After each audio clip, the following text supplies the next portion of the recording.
Ya vimos una visión práctica, ¿se acuerdan de qué temas? Una visión práctica del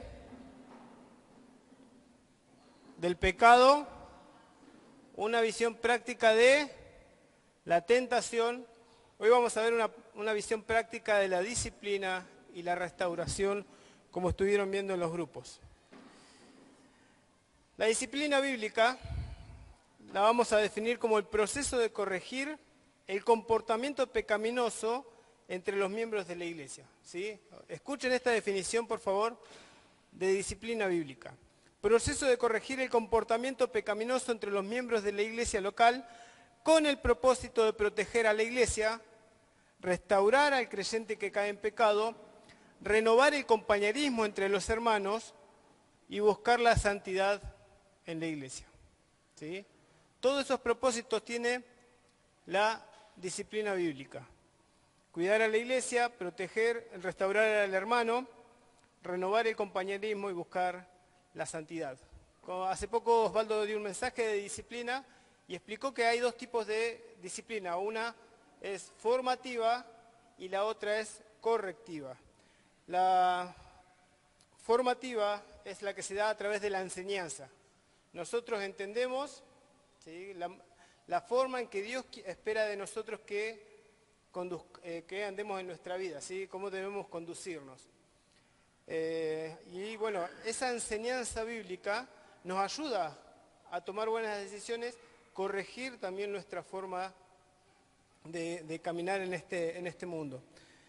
Y después está la disciplina correctiva, que es cuando alguno de nosotros cae en pecado y entonces la iglesia tiene que aplicar una disciplina para corregir esa conducta. Vamos a buscar el Hebreos 12, mientras tanto le pido al grupo número 1 que pase, un representante del grupo. Alguien que lea la cita, Hebreos capítulo 12, versículos 5 al 11. ¿De memoria? Sin errores. ¿Qué versión? ¿Qué versión? ¿Quién la lee? ¿La lee otra? ¿La lee otra? Ah, porque dijiste que la busque, por eso. Ahora empieza a ser así. Bien, ¿todos lo tienen? Hebreos capítulo 12, del versículo 5 al 11. ¿Leemos? Dice, y habéis ya olvidado la exhortación que como a hijos se os dirige diciendo, Hijo mío, no menospreciéis la disciplina del Señor, ni desmayes, cuando eres reprendido por Él. Porque el Señor al que ama disciplina y azota a todo al que recibe por hijo. Si soportáis la disciplina, Dios os trata como a hijos, porque ¿qué hijo es aquel a quien el Padre no disciplina? Pero si se os deja sin disciplina, de la cual todos han sido partícipes, entonces sois bastardos y no hijos. Por otra parte, tuvimos a nuestros padres terrenales que nos disciplinaban, y lo venerábamos. ¿Por qué no obedeceremos mucho mejor al Padre de los Espíritus y viviremos? Y aquellos ciertamente por pocos días nos disciplinaban, como a ellos les parecía, pero para lo que nos es provechoso, para que participemos de su santidad. Y termina diciendo, es verdad que ninguna disciplina al presente parece ser causa de gozo, sino de tristeza, pero después da fruto apacible de justicia a los que en ella han sido ejercitados. Bien, nosotros lo desglosamos versículo por versículo y nos decía el primer punto, dice, ¿qué dice la disciplina bíblica en Hebreos de lo que acabamos de leer, ¿no? Del 5 al 11. Versículo 5 pusimos que no hay que despreciarla ni desmayar ante ella. El versículo 6, el Señor nos ama, por eso nos disciplina. El versículo 7, que hay que soportar la disciplina porque somos sus hijos. El versículo 8, si realmente somos sus hijos, vamos a ser disciplinados. El 9, no le entiendo tanto a la letra. Con amor No. Con más razón hay que aceptar la disciplina divina. El versículo 10, porque es provechoso para nuestra santidad. Y el versículo 11 pusimos, por más de que en el momento no entendamos el por qué, o sea triste, a la larga veremos el fruto y sus bendiciones. Y el segundo punto es, ¿cuál es la responsabilidad del creyente que cae en pecado? Y pusimos, primero y principal, no debemos tener en poco la disciplina del Señor, aunque esta no guste, ni tampoco desanimarnos por ella. Y acá estábamos entre poner aceptarla o recibirla, pero vamos a decir las dos, aceptarla, recibirla, sabiendo que es porque Dios me ama y porque es lo mejor para mi vida. Muchas gracias. Me pidieron dar de vuelta la definición, porque no se escuchó bien al principio. ¿Alguien me la puede decir? ¿En qué se basa la disciplina bíblica? ¿Alguno de los puntos que mencioné? Cuidar a la iglesia. Restaurar al hermano. Restaurar la santidad. Y renovar también el compañerismo, la unidad en la iglesia, ¿sí? Esa es la disciplina bíblica. Proceso de corregir el comportamiento pecaminoso entre miembros de la iglesia local con el propósito de proteger a la iglesia, restaurar al creyente que cae en pecado, renovar el compañerismo entre los hermanos y buscar la santidad en la comunidad, en la iglesia. Muy bien. La disciplina tiene como un fundamento base y es el amor de Dios, como leímos en Hebreos 12. Y es Dios el quien inicia esa disciplina, ¿sí? Está bien que la ejercen los ancianos, hay base bíblica, pero como está en la palabra de Dios, nace en Dios la disciplina y el hecho de el amar a sus hijos. Por eso tenemos que ver la disciplina como algo bueno para nosotros. Nace de un Padre amoroso, porque el Señor al que ama, disciplina. Y como dijeron los chicos, trae provecho espiritual. Tanto para el que cae, como para toda la iglesia, la disciplina trae un provecho espiritual, porque nos ayuda a compartir de la santidad de Dios. El pecado es el que nos hace pelearnos entre nosotros, el pecado es el que causa división, el pecado es el que causa tristeza, dolor, y es la santidad de Dios la que necesitamos. Por eso el llamado a la disciplina, a no despreciar la disciplina, no menospreciarla. Y tampoco dice no desmayéis, esa palabra como dijeron los chicos, no desanimarnos cuando somos disciplinados. Porque está bien, es algo no agradable, algo doloroso, que tanto se duele el miembro que cayó en pecado como toda la iglesia se tiene que doler, pero es algo necesario en la iglesia. La disciplina nos dice que somos verdaderamente hijos de Dios, nos muestra que Dios nos ama, que le interesa nuestra vida. Muchos piensan que está mal disciplinar, en muchas iglesias no disciplinan a sus miembros, porque dicen que es intervenir en la vida privada de los miembros, o porque es contraria a la libertad con la que Cristo nos hizo libres. Incluso es un acto legalista, dicen algunos, pero para nosotros no es opcional. La disciplina bíblica es un mandato de parte de Dios y tiene que ser ejercida en su iglesia. Toda la iglesia tiene que velar por la santidad de la iglesia.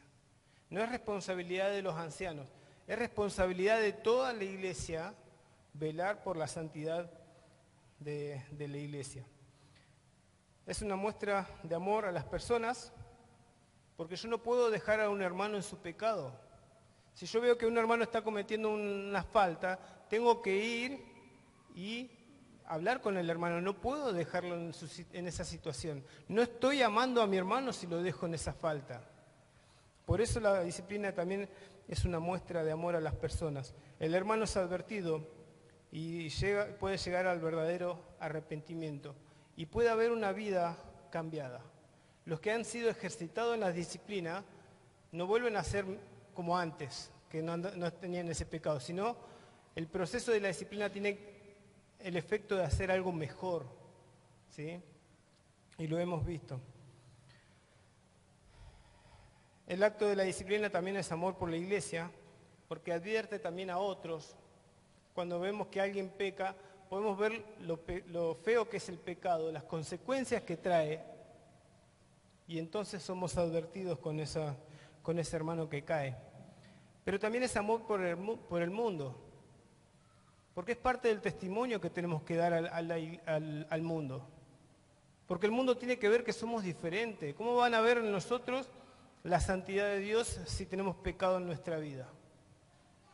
El mundo tiene que ver que hay algo diferente en los hijos de Dios, que está el poder transformador de Dios. Por eso es importante la disciplina, practicar la disciplina. El nombre del Señor está comprometido en la iglesia. Su nombre está comprometido. En el Antiguo Testamento vemos cómo el nombre de Dios estaba comprometido con su pueblo.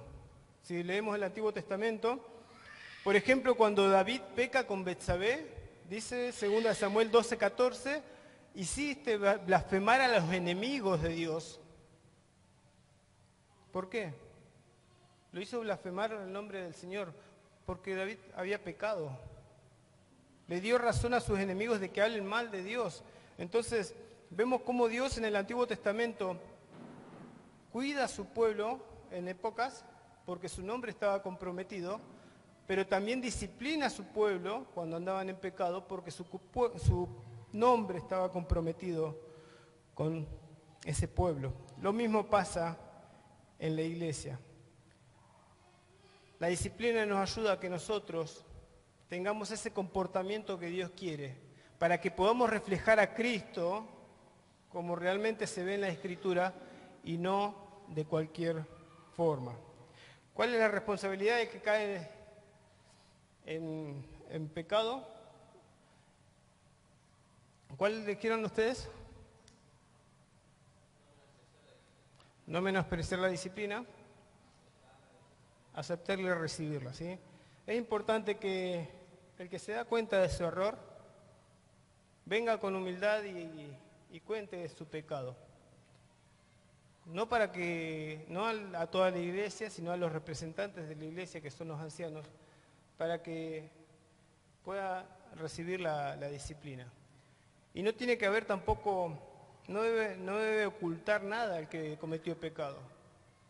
Algunos piensan que ocultando algo, bueno, total ya está, ya me van a disciplinar. No. Tiene que haber una verdadera confesión de lo que pasó para que haya una completa restauración. Los ancianos tenemos que ver la gravedad de la situación y así también evaluar la disciplina. Punto número 2, Mateo 18. Grupo 2, ¿quién lo tiene? Mateo 18:15, 17 dice, lo leo en una versión que tengo acá. Si tu hermano te hace algo malo, habla con él a solas y hazle reconocer su falta. Si te hace caso, y has ganado a tu hermano. Si no te hace caso, llama a una o dos personas más, para que toda acusación se base en el testimonio de 2 o 3 testigos. Si tampoco les hace caso a ellos, díselo a la comunidad, y si tampoco hace caso a la comunidad, entonces habrás de considerarlo como un pagano y como uno de esos que cobran impuestos para Roma. Bueno, acá según lo que la hoja que nos dieron, la pregunta es, ¿qué dice de la disciplina bíblica en Mateo 18, 15 y 17? Pusimos que en principio es una cuestión de 2 personas en la iglesia, 2 personas que tienen ahí un pleito, que sería ahí un pecado directo.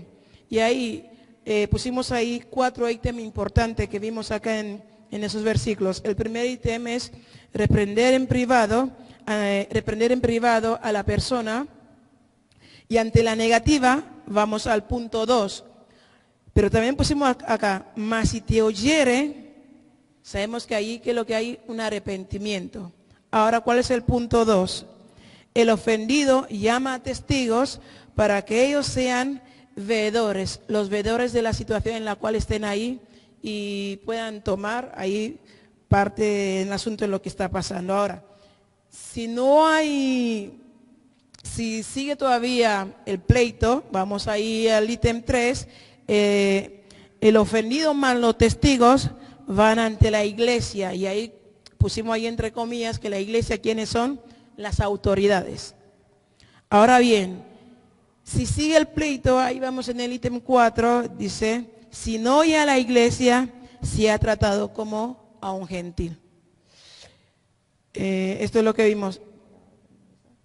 Y ahora, dice acá, la siguiente pregunta que tenemos ahí, ¿cuál es la responsabilidad de la iglesia? Pusimos, acompañar la decisión de las autoridades de la iglesia. Esto es lo que pudimos sacar.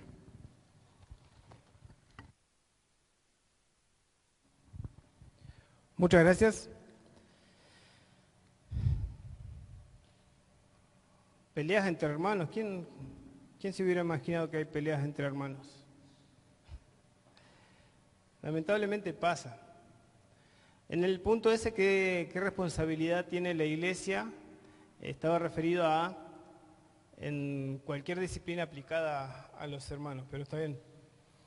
En Romanos capítulo 7, Pablo habla de la lucha del creyente, de su lucha, habla de él contra el pecado. Dice Romanos 7, 19, dice, pues no hago el bien que deseo, sino el mal que no deseo, el que no quiero, eso hago.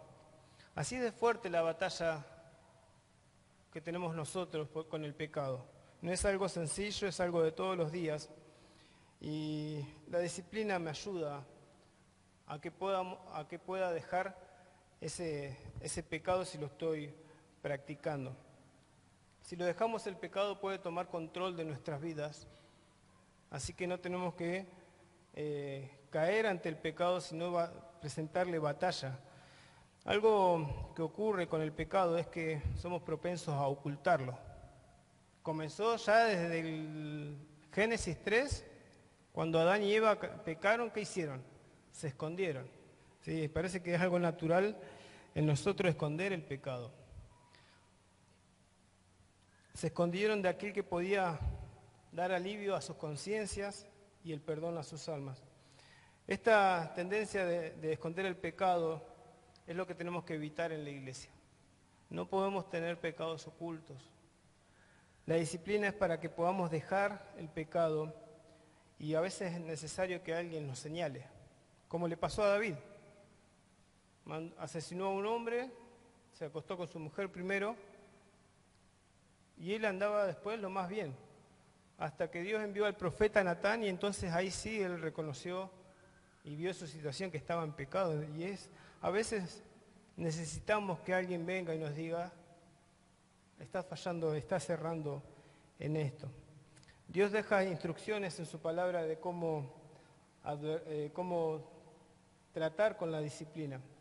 Algunos ven en este pasaje que leímos, que leyeron nuestros hermanos de Mateo 18, los pasos a seguir, ¿sí?, en toda disciplina. Pero dice primero a solas. La disciplina tiene un carácter de privacidad. Por eso van a encontrar que los ancianos no decimos todas las disciplinas, porque también entendemos que tenemos que cuidar, analizar cada situación, y en la guía del Señor, porque un comentarista me gustaba que decía, hay un gris ahí porque Dios no dice qué pecados, o que toda disciplina se tiene que anunciar a la iglesia.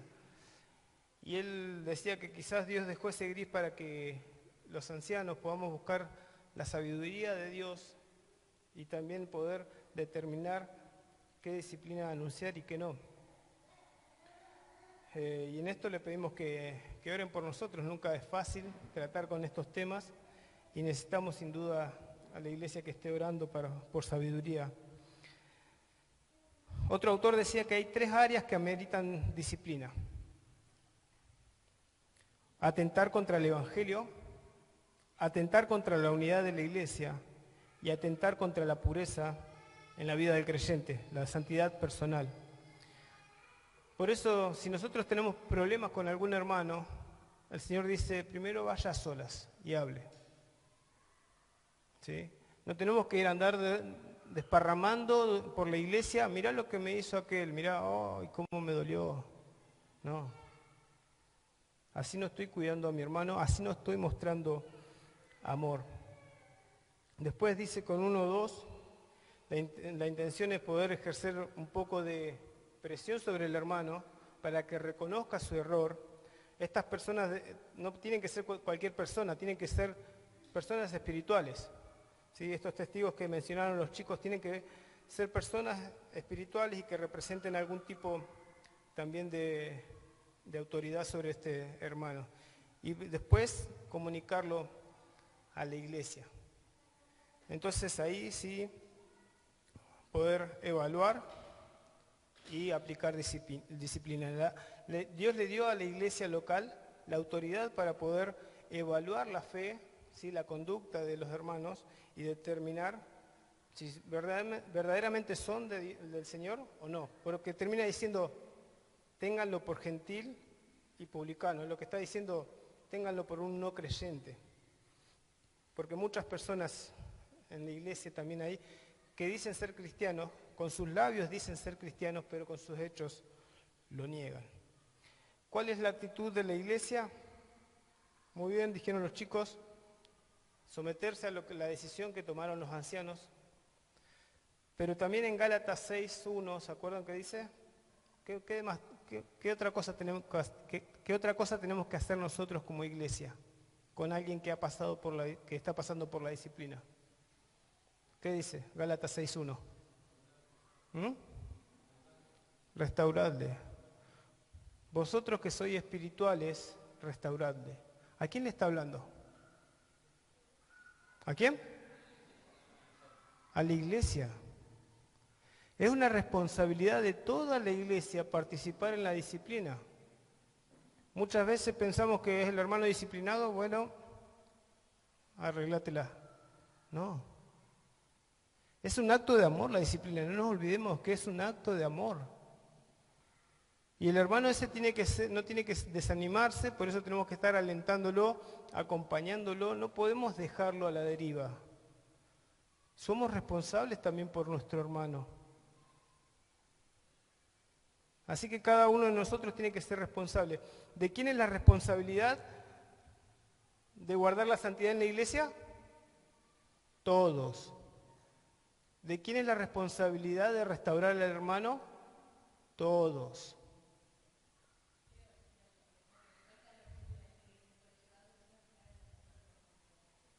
Sobrellevar los unos las cargas a los otros. Tenemos que empezar a practicar el amor en la disciplina. Pensamos que es un reto como alguien le hace para causar daño y no, es amor lo que se está practicando. Y todos estamos involucrados en restaurar a los hermanos. Por eso Dani nos hacía orar a todos. Tenemos que orar, tenemos que acompañar, tenemos que visitar.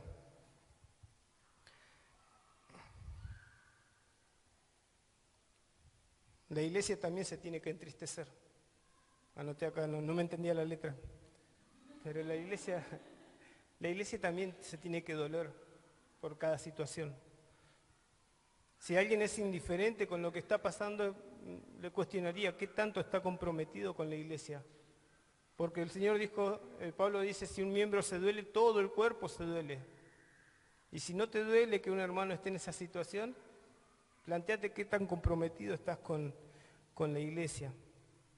El hermano que pecó, está bien, tiene que con humildad recibir la disciplina.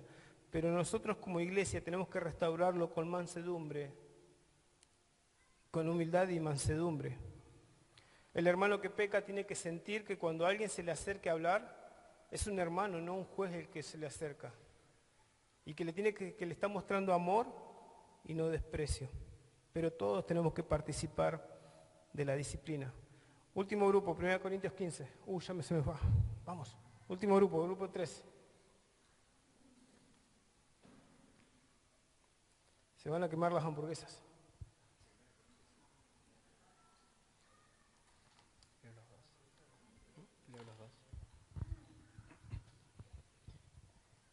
1 Corintios 5 del 1 al 6 dice: De cierto se oye que hay entre vosotros fornicación, y tal fornicación, cual ni aun se nombra entre los gentiles, tanto que alguno tiene la mujer de su padre. Y vosotros estáis envanecidos. ¿No debierais más bien haberos lamentado para que fuese quitado del medio de vosotros el que cometió tal acción? Ciertamente yo, como ausente en cuerpo, pero presente en espíritu, ya como presente he juzgado al que tal cosa ha hecho. En el nombre de nuestro Señor Jesucristo, reunidos vosotros y mi espíritu con el poder de nuestro Señor Jesucristo. El tal sea entregado a Satanás para destrucción de la carne, a fin de que el espíritu sea salvo en el día del Señor Jesús. No es buena vuestra jactancia. ¿No sabéis que un poco de levadura leuda toda la masa? Y después 2 Corintios 2 del 5 al 11. Dice: Pero si alguno me ha causado tristeza, no me la ha causado a mí solo, sino, en cierto modo, por no exagerar, a todos vosotros. Le basta a tal persona que esta reprensión hecha por muchos. Así que, al contrario, vosotros más bien debéis perdonarle y consolarle, para que no sea consumido de demasiada tristeza, por lo cual os ruego que confirméis el amor para con él. Porque también para este fin os escribí, para tener la prueba de si vosotros sois obedientes en todo. Y al que vosotros perdonáis, yo también, porque también yo lo he perdonado. Si algo he perdonado, por vosotros lo he hecho en presencia de Cristo, para que Satanás no gane ventaja alguna sobre nosotros, pues no ignoramos sus maquinaciones. La primera consigna dice: ¿qué dice la disciplina bíblica en estos versículos? Primero que nada, en ese contexto, la iglesia sabía de ese pecado y lo estaban tolerando. En principio, el pecado no debe tolerarse, el pecado debe darse a conocer y ser disciplinado. Si hay arrepentimiento, hay que restaurarlo, perdonarlo y ayudarlo para que Satanás no gane ventaja. En todo esto hay participación de toda la iglesia. Después, si el hermano sigue en su pecado y desea continuar con su pecado, ser entregado a Satanás, o bueno, hablábamos de que debe ser excomulgado, pero solo en el caso si decide seguir con su pecado. Y después la segunda consigna dice: ¿cuál es la responsabilidad de los ancianos? Le da el marco a la disciplina, tratan con la persona, con el pecado y con la forma de disciplina. También determinan la manera y el tiempo de la disciplina en base a los frutos del arrepentimiento verdadero. En todo esto está involucrada la iglesia en el dicho proceso, como dice en el versículo 5 de 1 Corintios y el versículo 8 de 2 Corintios. Muy bien, 1 Corintios 15. Pablo se entera de un pecado de inmoralidad sexual dentro de la iglesia y la iglesia no estaba haciendo nada. Y Pablo como que, ¿qué está pasando? No puede ser. Tiene que echar a ese hombre, dice Pablo. Pablo dice: entréguenlo a ese hombre a Satanás. Y esto quiere decir, en palabras del Señor, trátenlo como gentil y publicano, es no creyente. Y esta expulsión tiene la intención de cuidar a la iglesia. Pero una vez, como dijeron los chicos, que encuentra este hermano, se arrepiente de su pecado y vuelve, hay que perdonarlo y consolarlo, para que sea confirmado el amor en vosotros, ¿sí? No nos olvidemos de esto. No puede haber pecado en la iglesia.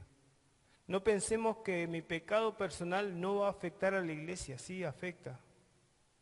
Así que tenemos que tener mucho cuidado en nuestra conducta, porque estamos afectando también a la iglesia. Y si vemos que hay pecado, no podemos mirar para otro lado. No podemos callarnos, somos cómplices si nos callamos. No piense que somos botones, no, somos cómplices. ¿Qué preferís, ser botón o ser cómplice del pecado? Tenemos que cuidar a la iglesia, cuidarnos unos a otros, alentarnos, animarnos a la santidad. Y si tenemos hermanos que están siendo restaurados, tenemos que actuar con amor a ellos, Me gustó ese versículo de 2 Corintios capítulo 2, versículo 8.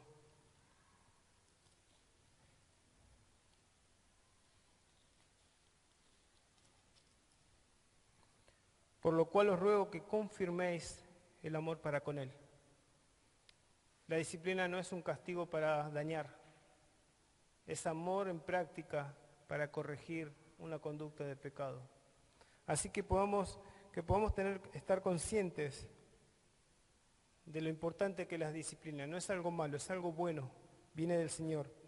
Cantábamos recién, ya no soy esclavo del temor, yo soy hijo de Dios. Y el ser hijos de Dios nos compromete a la santidad de Dios. Por eso nosotros tenemos que tener mucho cuidado y ser muy temerosos en cómo llevamos adelante nuestra vida, para que no haya pecado, que podamos darle al pecado esa batalla que le daba a Pablo y que nos contaba. Pero es importante. Había un hermano que decía, si usted me ve en pecado, no me deje ir. Muéstreme amor y venga y hábleme. Venga usted, venga con 10, venga con 20, pero venga.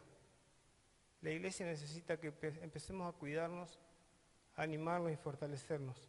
Que el Señor les bendiga. Marcelo. Bueno, gracias Eva. Como verán, estamos tocando ciertos temas que son difíciles, más que nada por las connotaciones prácticas que tienen en medio nuestro, ¿sí? Creo que la iglesia en ese sentido está siendo ejercitada de una punta a la otra, tanto en la disciplina como también cómo tenemos que actuar y qué tenemos que hacer en cuanto a la disciplina. Pero hay dos cosas que quiero aclarar al respecto del mensaje de Seba, que ha sido muy claro. No aclarar, agregar, es distinto. En primer lugar, es muy distinto la disciplina del hermano que se arrepiente al que no se arrepiente. Es muy distinto. El que pasa la disciplina arrepentido, la restauración es mucho más rápida, más eficiente. Aquel que no acepta la disciplina y prefiere plantarse en sus 13 y no reconocer nada, la disciplina es muy distinta. En segundo lugar, es distinto si alguien viene a confesar o si es descubierto en pecado. Es muy distinto. Son dos situaciones totalmente distintas. Alguien que ha pecado de la forma en que fuere, no catalogamos en ese sentido, se acerca y dice, hermanos, he pecado y reconozco que de esta forma estoy afectando la santidad de la iglesia. Distinto es cuando el pecado se oculta y es descubierto de una u otra manera, y eso lleva otro tipo de tratamiento. En tercer lugar, las disciplinas nunca son iguales, porque las instancias personales son todas distintas. Y entonces cada disciplina no se puede comparar con la otra, ni en tiempo, ni en resultado, ni en la duración, ni en la permanencia. Por eso, si yo he sido disciplinado y veo que a otro hermano lo han disciplinado, y yo me empiezo a comparar a mí así y al otro así, hay un pequeño problema. Y es entender que mi responsabilidad ante el pecado es mía y la de mi hermano es la de él. Y las dos instancias son distintas. Simplemente quería agregar esto al mensaje de Seba. Vamos a orar y creo que hay olor a comida ya. Y mientras tanto vamos poniendo la red de vóley para los que quieran jugar en esta noche. Oramos. Padre que estás en el cielo, te damos gracias por esta oportunidad que nos has dado, gracias por el tiempo, de poder aún crecer en un tema que no es sencillo, que a muchos nos toca de cerca en nuestra vida personal, ya sea por haber pasado por una instancia de disciplina o por estar pasándolo en este momento. Y sin embargo, Señor, esto nos muestra de que tú estás atento a la vida de la iglesia, que nada se puede ocultar y que nada puede quedar escondido. Señor, pedimos tu ayuda, pedimos tu guía en todas las cosas y en cada una de las instancias que tienen que ver con la disciplina, a cada uno de aquellos que están involucrados de una forma o de otra. Señor, ayúdanos. Pedimos tu bendición porque en definitiva esto tiene un propósito y es para que la iglesia tema.